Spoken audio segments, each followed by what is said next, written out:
Alright guys, yeah, I got on video, so I know y'all can't really see me because the camera lens is fogged up, so for the moment you're just going to have to listen.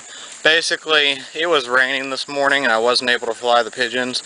I'm flying them in the afternoon, which I actually don't like to do this time of year, but it's been overcast and a little breezy all day, so I was like, okay, I won't push them too hard, but I'll fly them. But anyways, I've just been out here in the yard getting work done, getting stuff done. I had set the camera just inside the house so that if I needed it, I could run and grab it, but of course didn't want to leave my camera outside and risk forgetting and going to work without it or something, especially with it being, you know, having been raining all day. But anyways, so I'm out here and all of a sudden I realized the pigeons are way up high. So I went running in to grab the camera. Well, I looked around for a minute and then I saw the hawk, and because as soon as I saw my pie I knew there was a hawk. But I looked around for a minute and finally saw it. It was flying considerably lower than they were. Looked like it was going to land. Camera's so fogged up, y'all can't tell. There's the red loft. Anyways, it was out that way. I'll try wiping off the camera lens. But I ran in to grab the camera and it was not there. One of my siblings, probably one of my sisters, had moved it. And it took me forever to find it. I finally did. And they had stuck it in the camera bag, which is technically where it's supposed to be, but not where I had left it, so I didn't even think about looking there. And which was scooted up underneath my bed right near the air vent, so the camera is really cold. And like I said, it's hot out and it's been raining all day, so super muggy. That's why the camera lens is fogged up. So apologize for that, but wasn't gonna have the camera outside with me, and didn't want to have it around my neck because I was working. So anyways, y'all can see, despite the foggy lens, there they are. I don't think the hawk got any of them. I'll count them all and then put them away. The chickens are all out. That's not all the chickens. That's probably about half the chickens. There's our rooster. His name's Pat. He's kind of shy. I can walk up here with the rest of the chickens. Here's LaQuisha. Come here. Come here. Here comes Buttercup. Here's a rooster. Anyways, the girls love me, but Pat does not. But at least he's not mean. He doesn't try to attack or anything. He's just gonna keep on rolling. Anyways, I'll turn the camera back on if anything else happens. I'm just gonna keep my keep the camera with me for right now. Let me look and see what time it is, and I'll tell y'all how long they've been flying. They've been flying for, let's see, 45 minutes. Yeah, they've been, I was pointing at them, now I don't know where they went. Anyway, there they are. So they've been flying for 45 minutes. I wasn't planning on pushing them too hard today, but with that hawk having come through, I'm willing to bet they're not going to be ready to land again for a little while. So I'll probably get an hour out of them. If I can get them up to an hour, I'll definitely give them the day off tomorrow. Not fly them at all tomorrow. Then I'll start back Thursday. I think I work Thursday, so I think I'll have to fly them in the morning, which is fine. But I don't like to fly them every day, and I don't like to always fly them in the morning or the evening. I like to alternate it. Keeps us... Okay, you can be quiet now. We got it. You're a rooster. Anyways, but they're supposed to crow in the morning. I don't know what his problem is. But anyways, a schedule is better for the pigeons, but a schedule is also better for the hawks. So I prefer to just not have a schedule. I prefer to train them to do what I need them to do on command, and then just do it whenever I feel like it, and not keep them to a strict schedule. Because if they're on a schedule, the hawks will learn what the schedule is. So, anyways, it's been about a week since the last hawk attack, and the last hawk did a better job, and he actually grabbed one, but he didn't get away with it. None of the pigeons were eaten or even hurt, really, just shooken up a little. So, I haven't had any kills yet. Once the kills start, that's the problem.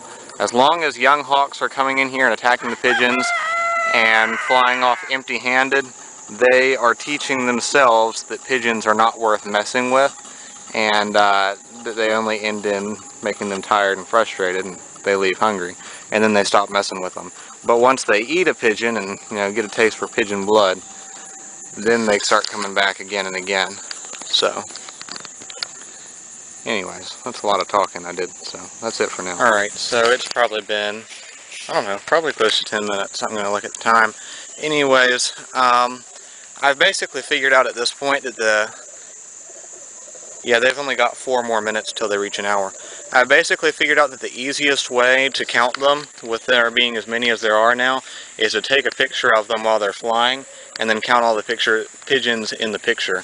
And I like to do that because it's easier to tell if some have landed by counting how many pigeons are flying versus trying to look for pigeons on roofs and things. Anyway, so as of a little while ago, there were 4 unaccounted for. I still don't think the hawk got any, but there were 4 unaccounted for, and then they all came and landed on the loft, and I got them back up in the air. I threw my jacket up there and got them up in the air, and when I did, I saw a pigeon come flying out of the trees. So that at least accounts for one of those 4, and I suspect that the others may be in the trees too.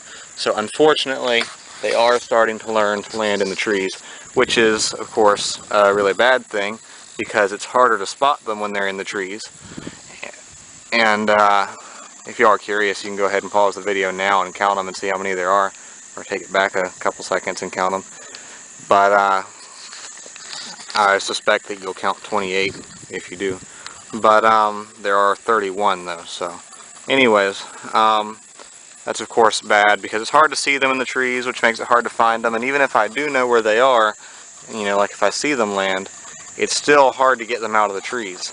Once they're in a tree, they're pretty much stuck there until they're hungry enough, or until you start calling them down to eat, and then they'll come down and eat.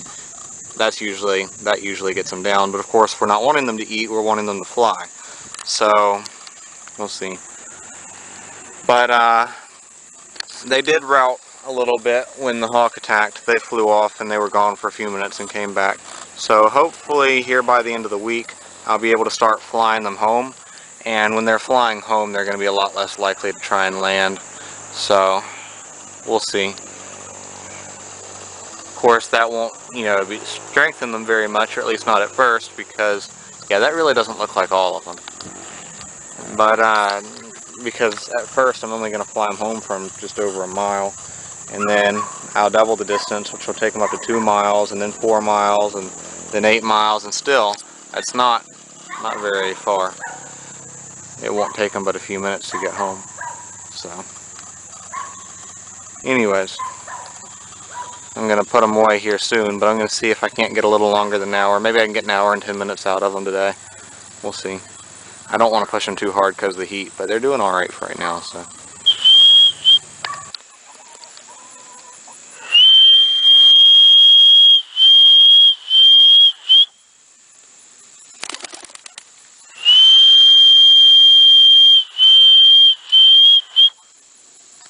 Hopefully the hawks don't attack while they're trying to land.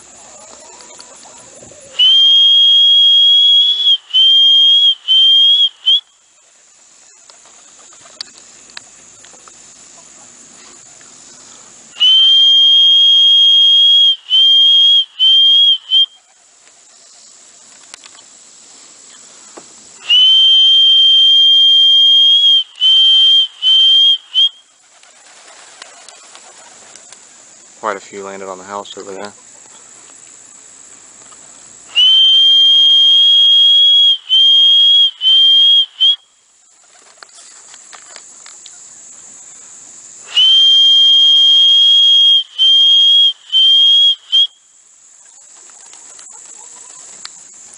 Let's see.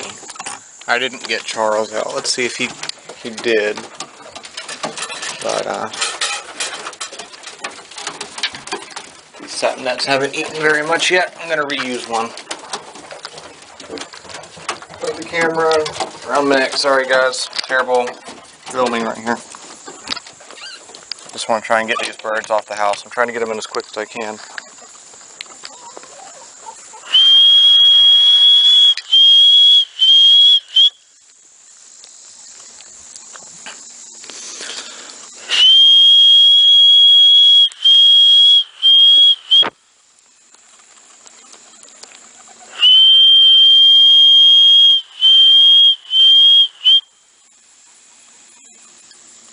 That's not good.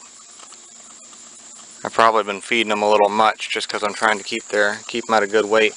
But if Hawk comes and attacks them right now, they're not in a good position to get away. And also I want them going into the loft as quickly as possible. So I'm going to start feeding them a little less. I'll probably feed them just a little bit tomorrow morning. Not much, just a little bit, enough to have fed them. And then not feed them again until I fly them on Thursday. That should resolve the issue. So I wave my net up in the air while whistling, try and coax them to just fly right over to the house.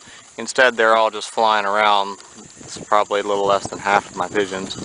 And I threw another dropper up on the loft, and they didn't pay any attention. So I was afraid of pushing them too hard, but they've proved that they've got a bit more strength under their wings than I thought they did. So, as a reward for their shenanigans, for one, I'm only going to feed them just a little bit in the morning, just enough to say I fed them. Not enough to, do much anything for them, because I don't want to not give them anything on their day off. So I'm going to give them a little food in the morning, barely, just a little bit on the bottom of the pitcher. And then, as a reward for their shenanigans today, just wanting to fly around instead of trap in, I'm going to try and see if I can't push them all the way to an hour and a half on Thursday morning. I'm going to get up nice and early when it's nice and cool and try and push them to an hour and a half. That's 30 more minutes than I was planning on flying, than I flew them today, so we'll see how that goes. Maybe teach them a thing or two about flying around instead of landing. In fact, I may continue to push these birds. Since they're wanting to fly, then when they decide they're ready to land, I may not let them land. I may make them fly on. I've done that before. Just push them as hard as you can.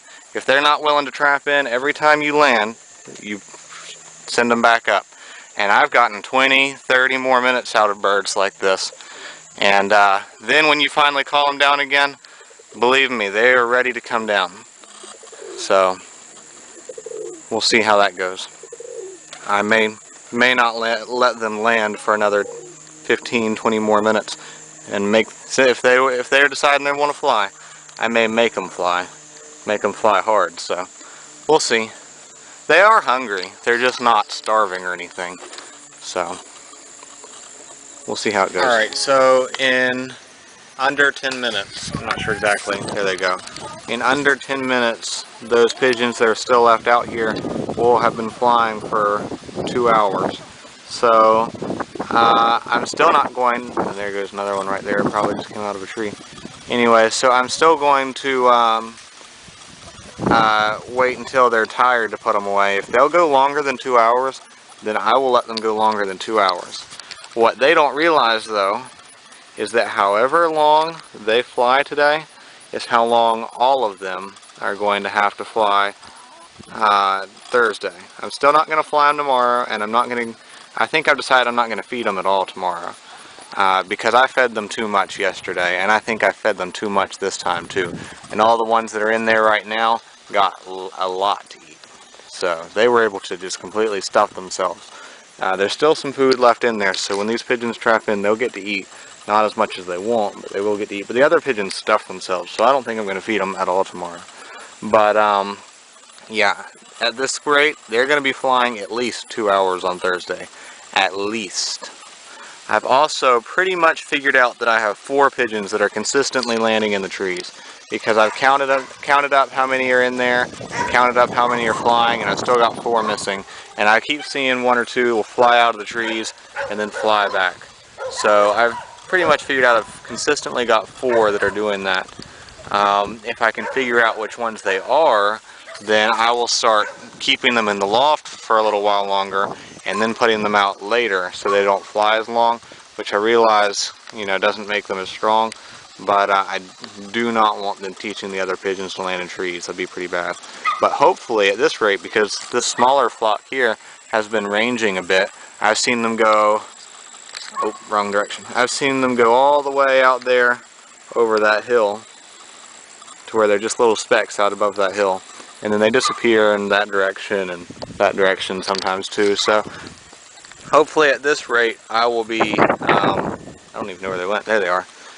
And that one I think just came out of a tree.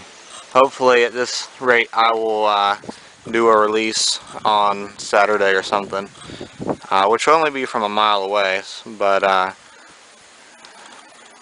we'll see. You know what I ought to do? What I really ought to do is I ought to be going ahead and getting my pigeon cam ready. The way it works, it's a little camera which has a little mounted on a little harness that the pigeons can wear. But before I can fly the pigeon cam, I have to fly them with a harness on. I think I took the one that was in my pocket. I actually had one in my pocket. I think I took it out and left it inside. But I don't know if you'll even see them. There they are, way out there. Anyways,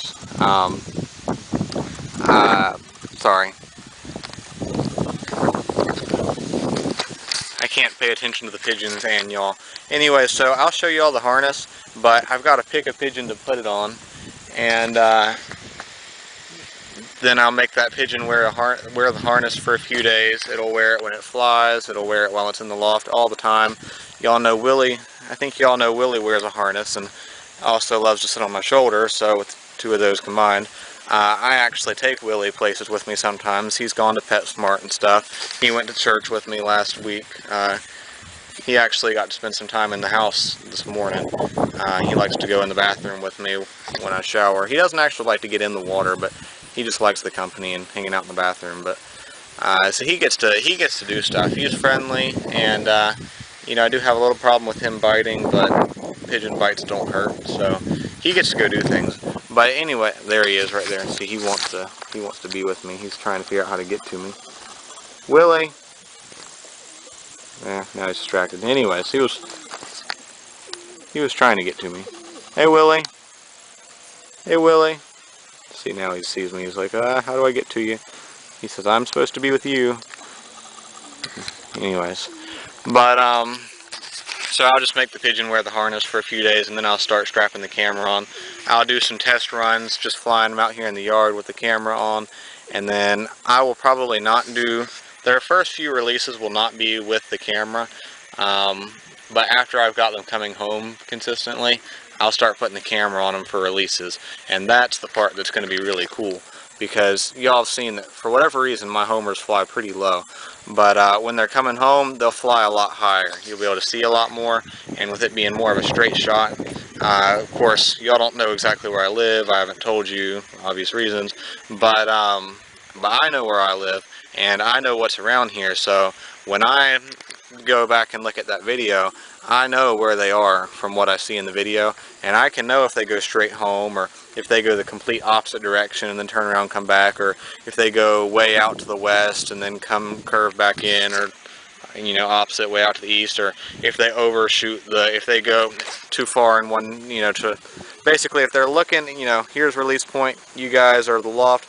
they're coming straight home. If they go too much to the right or left and overshoot the loft, I'll be able to see, and then come back, turn around and come back, I'll be able to see that. So I would love to have a GPS to put on the pigeons, and they do make small GPSs that, you know, actually will record, well, not just record, but send the position of the pigeon to your phone or computer or whatever live, and you can actually track their progress live. I think that would be a lot of fun to have, just to see what they're doing, but also I think that would be really cool in a race.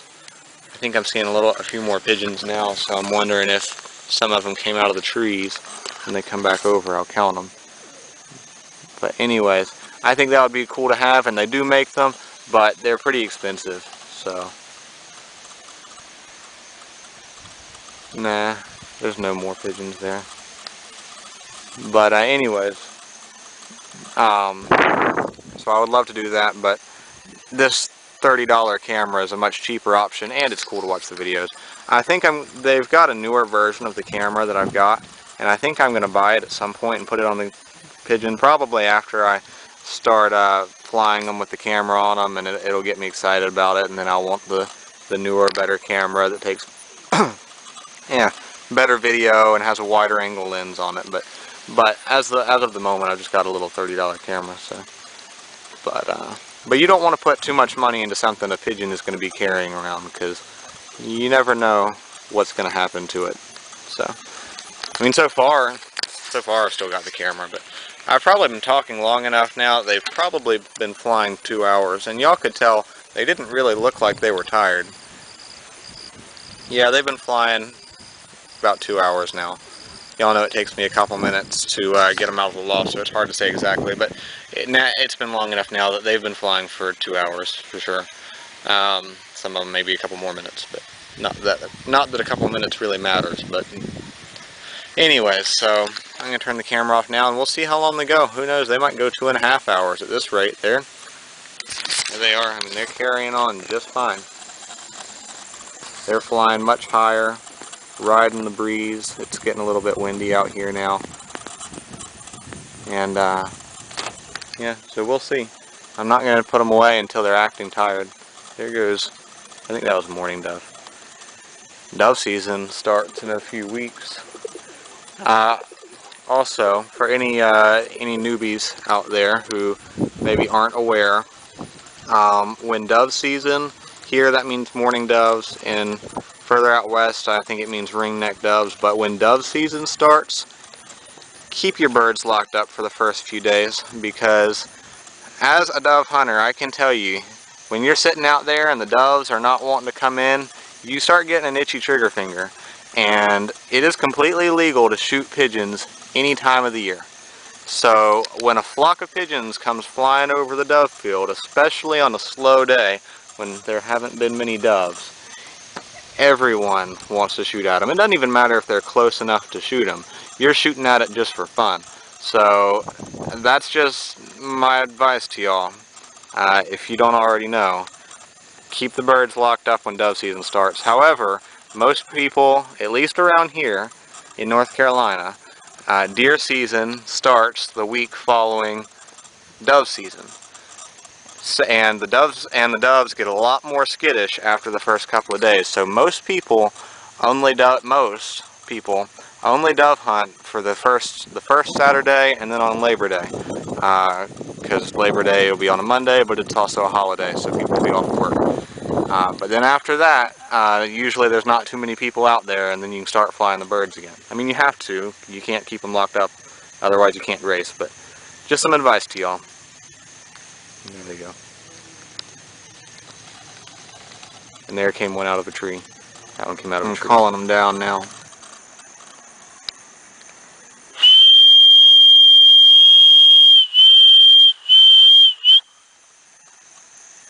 I've got a dropper on the loft. They watched it fly to the loft.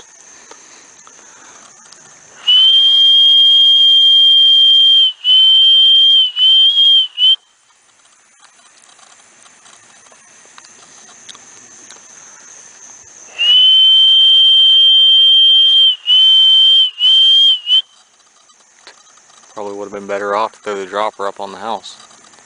It's where they're going to land, I'm sure. Anyways, yeah, I'm not going to feed them tomorrow at all.